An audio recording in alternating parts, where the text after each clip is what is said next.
Hello दोस्तों, आपका अपने चैनल पे एवीकेएस एकेडमी में आपका फिर से स्वागत है। आज यहाँ आपको हम सीपीएफ के एग्जाम के बारे में कुछ बेसिक सी जानकारी बताएंगे। बहुत से स्टूडेंटों को तो पता होगा इसके बारे में, लेकिन हम इसको जो स्टूडेंट फर्स्ट टाइम इसको अटेम्प्ट हो रहा है उनको हम बताएंगे कि ये एग्जाम होता क्या है, फिर इसके बारे में आगे बढ़ेंगे। सीपीएफ देखो, अगर सीपीएफ की बात करें तो जहां तक जो बच्चे जानते हैं तो ये सीपीएफ का अगर तीन जगह देख सकते हो, एक तो आता है जीडी, एक होता है सीपीओ, एक होता है एससी, असिस्टेंट कमांडेंट। तीन एग्जाम कंडक्ट कराती है, जबकि ये दो एग्जाम तो होते हैं एसएससी कंडक्ट कराती है, और जो ये एग्जाम होता है वो यूपीएससी।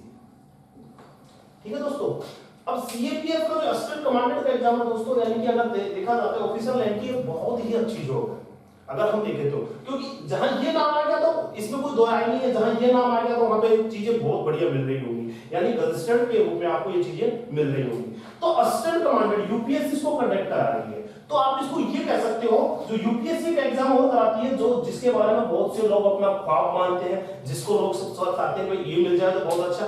हर एक युवा का एक ख्वाब होता है, बताइए डिजर्व और डिजायर दो चीज होती है। वो अलग बात है कि डिजायर तो सबकी है, लेकिन डिजर्व कितना है वो सीमित लोग कर पाते हैं। तो आपको यही देखना है, इसकी प्रिपरेशन के बारे में आज हम बताएंगे कि इसकी प्रिपरेशन कैसे चलती है। दोस्तों अगर आप डेलीगेट हो जाओ और डेलीगेट होने के बाद लगभग 9 से 12 महीने के आसपास ये जॉब आप अचीव कर सकते हो।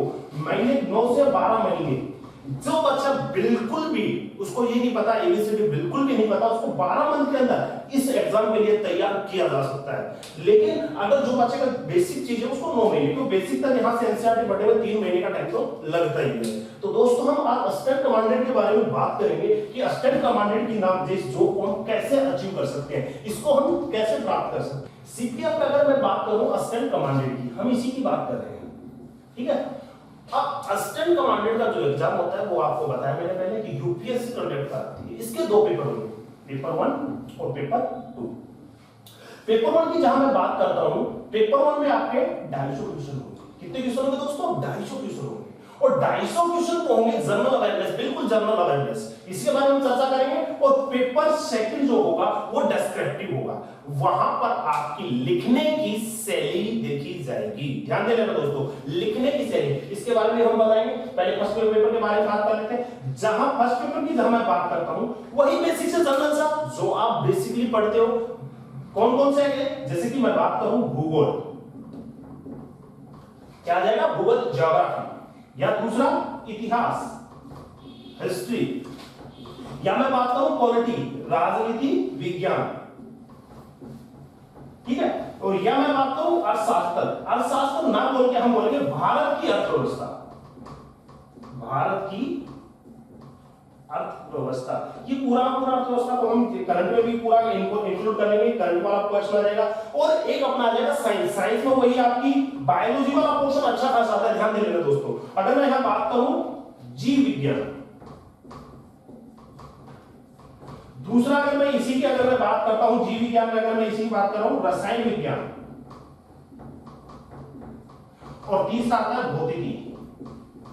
ठीक है, और इन्हीं के साथ एक और होता है साइंस टेक। साइंस टेक पर आजकल अच्छा खासा क्वेश्चन आता है, और ये इसका मुख्य रूप से यही चीज पूछी जाती है। अब दोस्तों एक चीज है, जो दोस्त मेरे से पहले जुड़े हैं उनको तो अच्छे से पता है, मैं एक चीज साफ जाहिर करता हूं दोस्तों को, आज का यानी कि 2012 से बाद का अगर जो भी स्टूडेंट करंट नहीं पढ़ रहा, आज का कोई भी एक छोटे से छोटा डी ग्रुप का एग्जाम भी निकाल नहीं सकता। ये अपने बात को गांठ मान लीजिएगा। अगर किसी भी एग्जाम की तैयारी कर रहे हो ना, तो आपको करंट अपडेट होना सबसे ज्यादा जरूरी है। आज ही से आप मार्केट की कोई भी XYZ, मैं किसी पब्लिकेशन का नाम नहीं लूंगा, मार्केट में कोई भी एक मैगजीन प्रीफर कर लीजिएगा और उस मैगजीन के अकॉर्डिंग आपको पढ़ना है करंट अपडेट। अब कहोगे सर जी हम करंट का आपने नाम कैसे किया, उसी का भी लॉजिक आपको बताते हैं। जैसे कि मान लीजिए कोई भी आपका पेपर सेट करने वाला है ना, कोई यूथ आईएएस अधिकारी नहीं होता है, वो एक है यानी कि जो भी इस बोर्ड में बैठते हैं, जैसे कि यूपीएससी का कोई बोर्ड में गठित होता है, उसमें यानी कि सीनियर आईएएस अधिकारी उस बोर्ड के अंदर बैठते हैं। तो सीनियर आईएएस अधिकारी होगा तो उसकी कम से कम 20 से 25 साल की सर्विस हो चुकी होगी। तो 20 से 25 साल की सर्विस होगी तो उसके दिमाग में क्या चल रहा है? उसके दिमाग में चल रहा है ऑलरेडी डिपार्टमेंटली चीजें, वो जब प्रिपरेशन करके जैसे वो एग्जाम में आया वो चीजें उसके दिमाग से डिस्कनेक्ट हो चुकी होती है।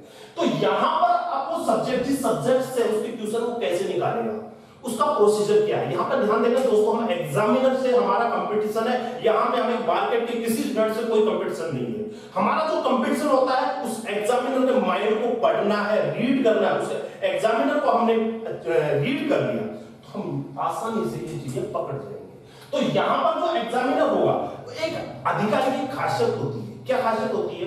वो करंट जरूर पढ़ता है, वो रोजाना का कोई ना कोई मैगजीन प्रिफर करके उसको रीड करता है, और वो रीड करता है तो उससे जो भी करंट में न्यूज आएगी और जिस सब्जेक्ट को इंटरेस्ट लेता है, सीधी सा जो इंटरेस्ट लेगा उसको डेथ पड़ेगा। कोई स्पोर्ट्स से संबंधित तो स्पोर्ट्स न्यूज ज्यादा पड़ेगा, कोई इकोनॉमिक्स से तो इकोनॉमिक वाला पोर्शन ज्यादा पड़ेगा, कोई पॉलिटिक्स है वो एडिटोरियल ज्यादा पड़ेगा। तो ये चीजें उस सब्जेक्ट से मायने रखती है। अब जो एग्जामिनर जिससे रिलेटेड है वो कहां से क्वेश्चन उठा रहा है? करंट से। कहां से क्वेश्चन उठा रहा है? करंट से। अब ये बताइए, अगर आपको करंट नहीं आता तो इस एग्जाम के पीछे दौड़ लगा पाओगे?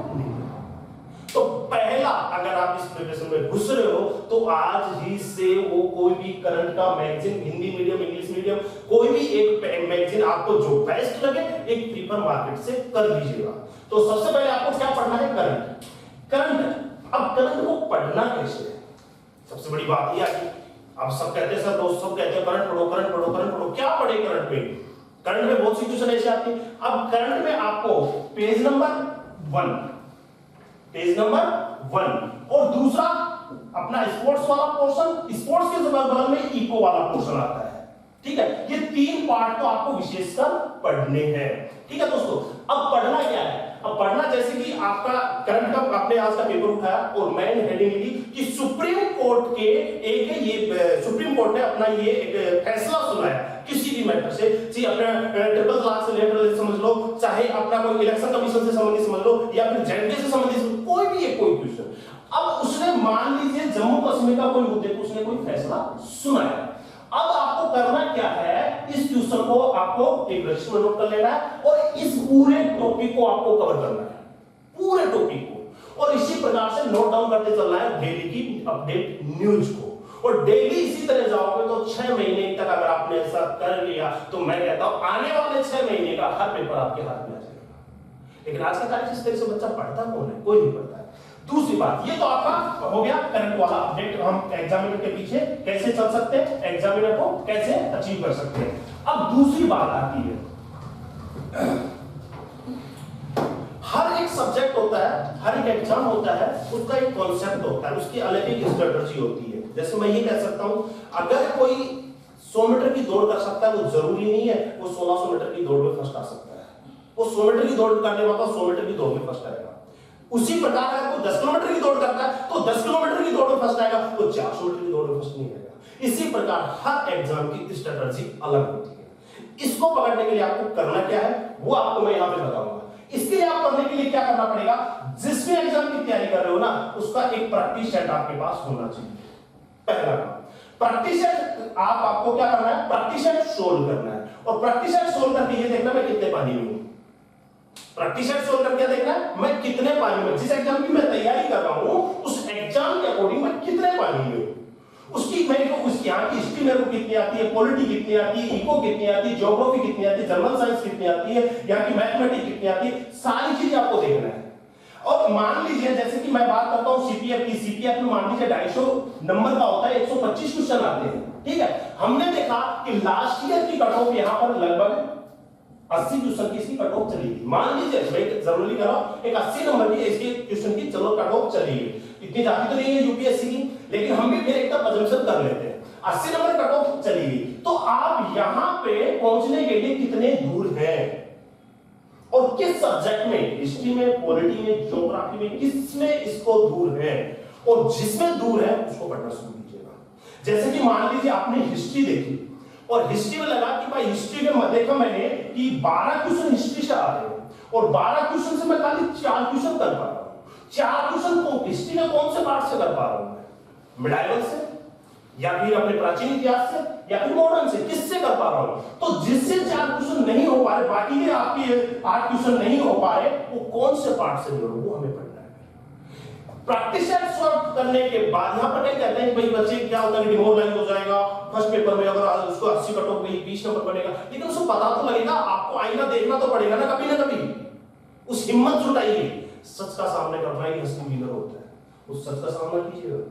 और इसी प्रकार प्रत्येक सब्जेक्ट में अगर आप करते जाइए, अब जिस जो टॉपिक आपको नहीं आया नोट डाउन करें, वो मेरे को पढ़ना है, आप वही पढ़ रहे जो आपको नहीं आता, वो नहीं पढ़ रहे जो आपको आता है। कई बार एक बच्चा करता क्या है, वो पढ़ लेता है जो उसे आता है, उसमें लगा रहता है, हिस्ट्री पढ़ रहा है, इधर देखा कि कोई क्वेश्चन नहीं हो रहा, उधर ज्योग्राफी पढ़ रहा है, पॉलिटिकल क्वेश्चन नहीं हो रहा। तो इससे हमें वास्तविक अपनी खुद की जांच करनी है। सबसे पहले अपनी जांच करो, यहां पर कोई भी नहीं बताएगा आपको कि आपको क्या आता है क्या नहीं आता। कोई भी होगा, आपको हिस्ट्री है तो हिस्ट्री पढ़ा के चला जाएगा, ज्योग्राफी तो ज्योग्राफी पढ़ा के चला जाएगा, कोई भी टीचर आपको ये नहीं बता आपको ये नहीं आता, ये आपको खुद ढूंढना है, अपने आप में से खुद निकालना है। आपकी क्या रिक्वायरमेंट है आपको खुद सर्च करनी है, कोई नहीं बताएगा। खाली अब जिस चीज को आपको डाउट है क्लास में वो डाउट पूछिएगा। यहां से ये नहीं है कि भाई आप सोच रहे हो पूरा की मेरा कुछ लक्ष्य नहीं, पूरे आपको खुद से अपने आप से करनी है, अपनी रिक्वायरमेंट खुद फिल करनी है। ठीक है दोस्तों, ये तो होगी प्रिपरेशन की बात, हम इसकी सीपीएफ की प्रिपरेशन कैसे करें। अब यहां पर हम थोड़ा सा सब्जेक्ट के बारे में थोड़ा सा इंट्रोडक्शन के रूप में हम सब्जेक्ट पाते हैं ज्योग्राफी।